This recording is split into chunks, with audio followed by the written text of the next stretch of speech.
പണ്ഡിതനാണെന്ന് തോന്നുന്നു. അതെന്ത്? അടിമുടിയല്ലേ നോക്കുന്ന പോത്തിനാ.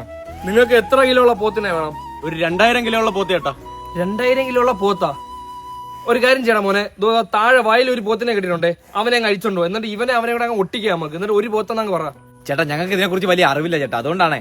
എന്നാൽ നാളെ 7:30 സ്പെഷ്യൽ ക്ലാസ്. ഞാൻ പോത്തിനെ പറ്റിയും പശുവിനെ പറ്റിയും എരുമയെ പറ്റിയ ക്ലാസ് എടുത്തു തരാം കേട്ടാ.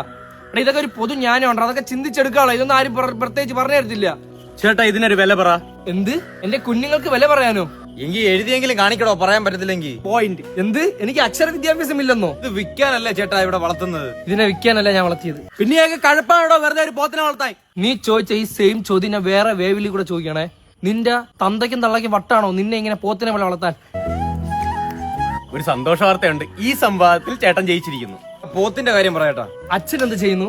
അതറിഞ്ഞിട്ട് ഈ പോത്തിന് 5ാമതൊരു കാലിറങ്ങി വരില്ലല്ലോ. ഒരു സന്തോഷ വാർത്തയുണ്ട്, ഈ സംവാദത്തിൽ അവനാണ് ജയിച്ചിരിക്കുന്നത്. ഓക്കെ, ഇപ്പൊ ഈ പോത്ത് കിടക്കുകയാണ്. കുറച്ച് കഴിയുമ്പോൾ ഇത് എണീറ്റിരിക്കും, കുറച്ച് കഴിയുമ്പോൾ പുല്ല് കടിക്കും, കുറച്ച് കഴിയുമ്പോൾ കാടി കുടിക്കും. എടോ ഇതൊക്കെ ഒരുവിധം മനുഷ്യർക്ക് അറിയാവുന്ന കാര്യങ്ങളല്ലേ. നിങ്ങൾ എന്തിനാണ് ഇപ്പൊ ഇങ്ങോട്ട് വന്നേ? എടോ ഈ പോത്തിനെ കൊടുക്കുന്നുണ്ടോ? അത് അതിന്റെ ഓണറിന്റെ അടുത്താണ് ചോദിക്കണം, അത് എനിക്കറിയില്ല. പിന്നെ താനാരാ? എന്നെ പറ്റി അറിയണോ? അത് നിങ്ങൾ എന്റെ ഫ്ലാഷ് ബാക്കിനെ പറ്റി അറിയണം. എന്തോ എടുക്കുന്നുണ്ട്. ഫ്ലാഷ് എന്തോന്നറാ പോണത്?